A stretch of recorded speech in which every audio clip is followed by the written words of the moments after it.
ਸਤਿ ਸ਼੍ਰੀ ਅਕਾਲ ਜੀ ਸਾਰਿਆਂ ਨੂੰ। ਮੇਰਾ ਨਾਮ ਨਵਜੋਤ ਕੌਰ ਹੈ ਅਤੇ ਮੈਂ ECE ਦੀ ਲੈਕਚਰਰ ਹਾਂ। ਮੈਂ ਤੁਹਾਨੂੰ ECE 5th ਸਮੈਸਟਰ ਦਾ subject micro controller and embedded system ਕਰਾਵਾਂਗੀ। Micro controller and embedded system subject ਦੇ ਵਿੱਚ ਆਪਾਂ ਇਹ ਸਾਰੇ ਚੈਪਟਰਸ ਕਵਰ ਕਰਾਂਗੇ। ਸਭ ਤੋਂ ਪਹਿਲਾਂ introduction, 8051 instruction set, assembler, design and interface, PIC micro controller, applications of micro controllers. ये सारे चैप्टर आप बारी बारी डिटेल दे विच करांगे। अज आप सब तो पहला चैप्टर देखांगे इंट्रोडक्शन। माइक्रो कंट्रोलर, सब तो पहला आप माइक्रो कंट्रोलर वर्ड का मतलब देखांगे। माइक्रो कंट्रोलर दो वर्ड्स तो मिलकर बनया होया है, माइक्रो अते कंट्रोलर। माइक्रो का मतलब है समॉल इन साइज़, जिसका आकार बहुत छोटा होवे, ते कंट्रोलर एक इहो जिहा डिवाइस है जो कंट्रोल करदा किसी पर्टिकुलर डिवाइस के ऑपरेशन नूं। एग्जाम्पल इहदी लवांगे आपां, जिवें डिस्पले करनी आ माइक्रोवेव्स ते रिसीव करने एक रिमोट सिगनल्स नूं। माइक्रो कंट्रोलर एक बहुत समॉल डिवाइस है जो किसी भी सिस्टम के ऑपरेशन नूं कंट्रोल करदा। माइक्रो कंट्रोलर एक तरह का माइक्रो प्रोसैसर है जिस विच सारे पैरीफेरल डिवाइसिस इंटीग्रेट हैं। सारे फंक्शनल ब्लॉक्स एक सिंगल चिप उत्ते लगे होने करके ही इसनूं सिस्टम ऑन चिप या कंप्यूटर ऑन चिप भी कहा जाता है। एक पर्टिकुलर सिंगल चिप उपर जो सारे सिस्टम पैरीफेरल या कंपोनेंट्स लग जाते हैं तो की बन जाता एक कंप्लीट सिस्टम। इहदियां एप्लीकेशनस ने कि जिवें यह इंबैडेड सिस्टम दे विच यूज़ किया जाता है। इहदियां एग्जाम्पल्स जिद्दां वॉशिंग मशीन, आपां घर विच कपड़े धोण लई वॉशिंग मशीन का यूज़ करते हाँ, तो उहदे विच जिहड़ा माइक्रो कंट्रोलर लग्या होएगा उहदे विच की लगे होणगे different peripheral devices according to the function of washing machine. उसी तरह माइक्रोवेव आप अपने घर में खाना बनाने लिए यूज़ करते हाँ, तो वो की होगा जो माइक्रो कंट्रोलर लग्या होगा तो वह काम की होएगा डिफरेंट होएगा। वो की काम करता, टैंपरेचर नूं कंट्रोल करता। तां ही आप डिफरेंट डिफरेंट टैंपरेचर ते की बनाने आ खाना, तो वो जो माइक्रो कंट्रोलर लग्या होएगा उहदे जिहड़े पैरीफेरल डिवाइसिस की होणगे वॉशिंग मशीन के पैरीफेरल डिवाइसिस नालों डिफरेंट होणगे। नैक्सट है अपने कोल 8051 microcontroller introduction and history. हुण आपां इहदी थोड़ी जी हिस्टरी बारे देखांगे। In 1981 Intel introduced an 8-bit microcontroller called the 8051। तो 1981 दे विच इंटेल ने इंट्रोड्यूस किया एक 8-bit का माइक्रो कंट्रोलर।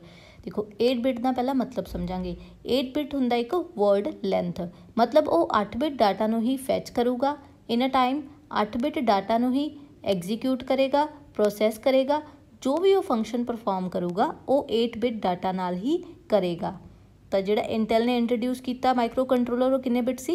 8-bit, जो सारे 8-bit डाटा ते ही अपना फंक्शन परफॉर्म करता सी। It was referred as system on a chip because it had CPU, RAM, on chip ROM, timers, counters, serial input output port, all on a single chip. हुण तुहानूं पहले ही दस्सिया कि ये की हुंदा एक पर्टिकुलर सिंगल चिप के उपर ही सारे सिस्टम के पैरीफेरल डिवाइसिस कंपोनेंट्स लगे होंगे ने। जिवें इहदे कंपोनेंट के नाम दसे हुए ने CPU की हुंदा central processing unit, RAM random access memory, on chip ROM होगी, timers, counters, serial input output port, ये सारे एक सिंगल सिस्टम ते की हुंदे एक सिंगल चिप के उपर इंटीग्रेट होंगे ने। इस करके ही इहनूं की कहंदे ने सिस्टम ऑन चिप या कंप्यूटर ऑन चिप, ते एक कंप्लीट की हुंदा है सिस्टम हुंदा। Next point is originally 8051 microcontrollers were developed using NMOS technology, but the use of battery powered devices and their low power consumption, nowadays CMOS technology is used। तो पहला जिहड़े 8051 micro controller सी वो NMOS technology द्वारा बनाए जाते सी, but हुण जिवें जिवें एडवांसमेंट हो गई, टैक्नोलॉजी भी एडवांस हो गई, तो हुण NMOS की जगह CMOS कॉम्पलीमेंट्री मॉसफेट टैक्नोलॉजी नाल आपां लो पावर डिवाइस बना सकते हाँ, जो कि हुंदे बहुत माइक्रो साइज़ के, मतलब समॉल साइज़ के डिवाइस बना सकते हाँ। हुण देखांगे आपां माइक्रो कंट्रोलर जिहड़ी चिप हुंदी है उहदा साइज़ भी की हुंदा, बहुत समॉल साइज़ हुंदा। It is widely used in an embedded system, consumer electronics, automotive systems, robotics and security camera। तो ਇਹਦਾ बहुत सारे embedded applications ने, जिद्दां ਆਪਾਂ देखिया सी कि washing machine ਦੇ ਵਿੱਚ ਮਾਈਕ੍ਰੋਵੇਵ ਦੇ ਵਿੱਚ यूज़ किया ਜਾਂਦਾ है, उसी तरह automotive system ਤੇ robotics ਵਿੱਚ भी यूज़ किया ਜਾਂਦਾ है। The peripherals are integrated into a single chip। तो overall system cost is very low. देखो जो पहला माइक्रो प्रोसैसर यूज़ किए जाते सी उहदे विच बहुत सारे आउटपुट डिवाइसिस एक्सटर्नल आपां इनपुट डिवाइसिस दिते जाते सी, तां ही अपने कोले मैमरी लई इनपुट आउटपुट डिवाइसिस लई एक्सटर्नल कनैक्शन दिंदे सी। पर इहदे विच की है हुण सारे ही जिहड़े पैरीफेरल डिवाइसिस ने वो सिंगल चिप दे उपर लगे हुए ने, इसे करके दी कॉस्ट भी की है घट है, ते पूरे सिस्टम नूं आपां की कहने ने complete system. The size of the product is small as compare to the microprocessor, क्योंकि ਉਹਦੇ ਵਿੱਚ ਕੋਈ एक्सटर्नल कनैक्शन नहीं हैगा माइक्रो कंट्रोलर ਦੇ ਵਿੱਚ। माइक्रो प्रोसैसर ਦੇ ਵਿੱਚ ਆਪਾਂ ਨੂੰ बहुत सारे ਪੈਰੀਫेरल डिवाइसिस ਲਈ एक्सटर्नल कनैक्शन देने ਪੈਂਦੇ ਸੀ, बट माइक्रो कंट्रोलर ਵਿੱਚ ਸਾਰੇ ਹੀ ਕੰਪੋਨੈਂਟ ਇੱਕ ਸਿੰਗਲ ਚਿਪ ਦੇ ਉੱਪਰ ਲੱਗੇ ਹੋਏ ਨੇ। The micro controller based system is more reliable, तो यदि लाइफ की हैगी आ माइक्रो कंट्रोलर सिस्टम की ज़्यादा है as compare to microprocessor. Microcontroller base system is easy to maintain, तो इन्हों मेनटेन करना आसान है। All these features available in 40 pin IC, तो जिन्ने भी फीचर्स ने जिन्ने भी पैरीफेरल डिवाइसिस लगे ने जिन्ने भी कंपोनेंट्स ने ये सिंगल एक IC के उपर कनैक्टेड ने, जो किन्ने पिन है 40 पिन IC है। ਹੁਣ ਆਪਾਂ ਦੇਖਾਂਗੇ ਕਿ ਬੇਸਿਕ ਮਾਈਕਰੋ ਪ੍ਰੋਸੈਸਰ ਸਿਸਟਮ ਕੀ ਹੁੰਦਾ ਹੈ।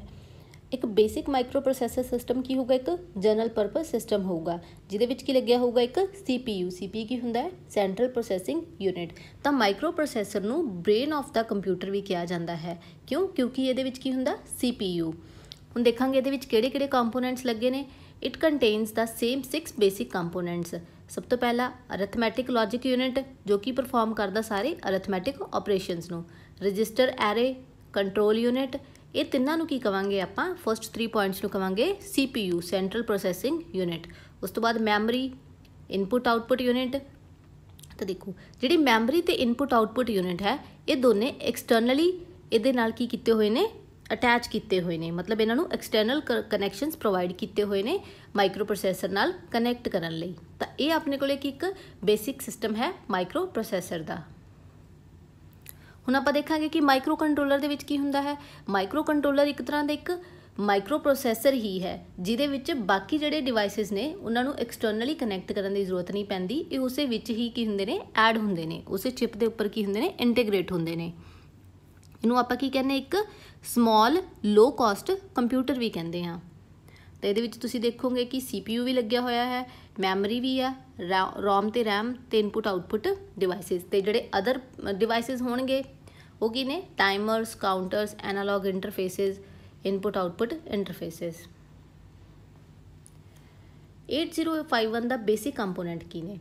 सब तो पहला तो आपां देखिया कि ये 8 बिट डाटा नूं प्रोसैस करदा, तो मतलब 8 बिट का दस्सिया सी तुहानूं कि 8 बिट की हुंदा इहदा वर्ड साइज़ हुंदा, मतलब की होगा दी वर्ड लैंथ होगी। तो 8 बिट डाटा नूं ही फैच करूगा, 8 बिट डाटा नूं ही की करूगा एग्जीक्यूट करूगा तो प्रोसैस करूगा। तो जिन्ने भी इहदे विच फंक्शन परफॉर्म होणगे वो सारे 8 बिट नाल ही होणगे। इहदी इंटरनल रोम कितनी होएगी 4K बाइट्स, 4 किलो बाइट्स इहदी इंटरनल रोम होएगी।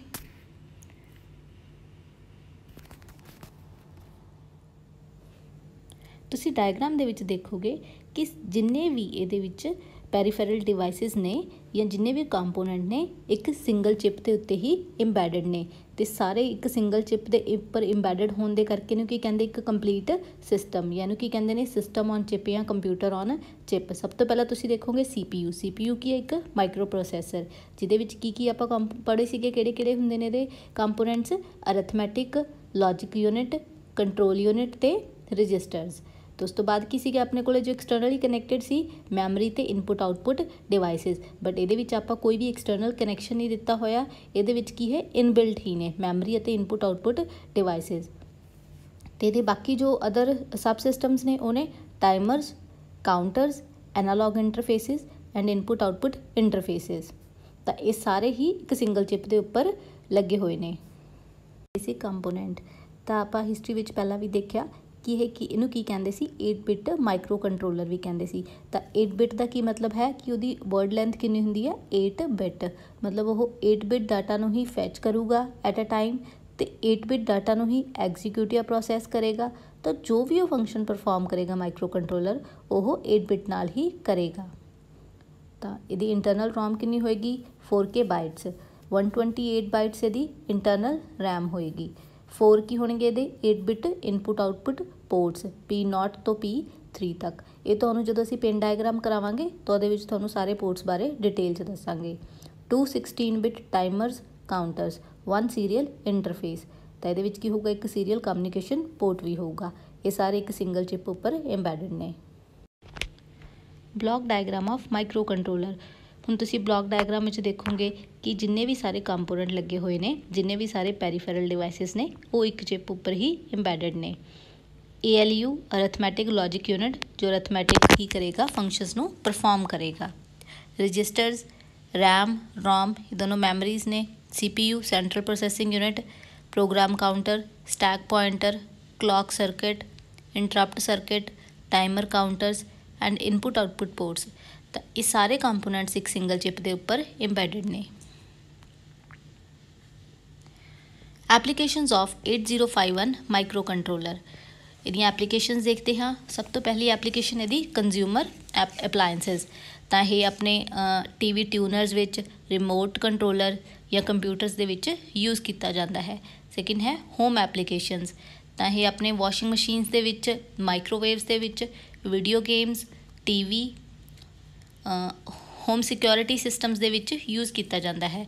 ਕਮਿਊਨੀਕੇਸ਼ਨ ਸਿਸਟਮ, ਤਾਂ ਇਹ ਕਮਿਊਨੀਕੇਸ਼ਨ ਸਿਸਟਮ ਦੇ ਵਿੱਚ ਵੀ ਯੂਜ਼ ਕੀਤਾ ਜਾਂਦਾ ਹੈ, ਜਿਸ ਤਰ੍ਹਾਂ ਮੋਬਾਈਲ ਫੋਨ, ਪੇਜਿੰਗ ਡਿਵਾਈਸਿਸ ਦੇ ਵਿੱਚ। ਨੈਕਸਟ ਹੈ ਆਫਿਸ, ਇਹਨੂੰ ਆਫਿਸਿਸ ਦੇ ਵਿੱਚ ਵੀ ਯੂਜ਼ ਕੀਤਾ ਜਾਂਦਾ ਹੈ, ਜਿਵੇਂ ਕਿ ਫੈਕਸ ਮਸ਼ੀਨਸ ਦੇ ਲਈ, ਪ੍ਰਿੰਟਰਸ, ਕਾਪੀਰਸ ਅਤੇ ਲੇਜ਼ਰ ਪ੍ਰਿੰਟਰਸ ਦੇ ਲਈ। ਨੈਕਸਟ ਹੈ ਆਟੋਮੋਬਾਈਲਸ, ਤਾਂ ਆਟੋਮੋਬਾਈਲਸ ਦੇ ਵਿੱਚ ਕੀ ਹੁੰਦਾ ਕਿ ਇੰਜਨਸ ਨੂੰ ਕੰਟਰੋਲ ਕਰਨ ਲਈ ਜਾਂ ਫਿਰ ਟਰਾਂਸਮਿਸ਼ਨ ਲਈ ਜਾਂ ਟੈਂਪਰੇਚਰ ਨੂੰ ਕੰਟਰੋਲ ਕਰਨ ਲਈ। ਇਹ ਐਰੋਨਾਟੀਕਲ ਅਤੇ ਸਪੇਸ ਵਿੱਚ ਵੀ ਯੂਜ਼ ਕੀਤਾ ਜਾਂਦਾ ਹੈ, ਮੈਡੀਕਲ ਇਕਵਿਪਮੈਂਟਸ ਵਿੱਚ, ਡਿਫੈਂਸ ਸਿਸਟਮ ਦੇ ਵਿੱਚ ਪ੍ਰੈਸ਼ਰ, ਟੈਂਪਰੇਚਰ ਨੂੰ ਕੰਟਰੋਲ ਕਰਨ ਲਈ, ਰੋਬੋਟਿਕਸ ਦੇ ਵਿੱਚ ਵੀ ਯੂਜ਼ ਕੀਤਾ ਜਾਂਦਾ ਹੈ। ਤਾਂ ਇਹ ਸੀ ਆਪਣਾ ਮਾਈਕਰੋ ਕੰਟਰੋਲਰ ਦਾ ਫਸਟ ਚੈਪਟਰ, ਜਿਸ ਵਿੱਚ ਆਪਾਂ ਮਾਈਕਰੋ ਕੰਟਰੋਲਰ ਦਾ ਇੰਟਰੋਡਕਸ਼ਨ ਦੇਖਿਆ ਕਿ ਇਹ ਮਾਈਕਰੋ ਪ੍ਰੋਸੈਸਰ ਨਾਲੋਂ ਕਿਵੇਂ ਡਿਫਰੈਂਟ ਹੈ ਅਤੇ ਇਹਦੀਆਂ ਕੀ ਐਪਲੀਕੇਸ਼ਨਸ ਨੇ, ਇਹਨਾਂ ਨੂੰ ਕਿੱਥੇ ਯੂਜ਼ ਕੀਤਾ ਜਾਂਦਾ ਹੈ। ਤਾਂ ਆਪਾਂ ਨੈਕਸਟ ਜਿਹੜੇ ਟੌਪਿਕਸ ਹੈਗੇ ਆ ਉਹ ਨੈਕਸਟ ਲੈਕਚਰ ਦੇ ਵਿੱਚ ਕਰਾਂਗੇ। ਉਮੀਦ ਹੈ ਕਿ ਤੁਹਾਨੂੰ ਇਹ ਲੈਕਚਰ ਚੰਗੀ ਤਰ੍ਹਾਂ ਸਮਝ ਆ ਗਿਆ ਹੋਵੇਗਾ। ਧੰਨਵਾਦ।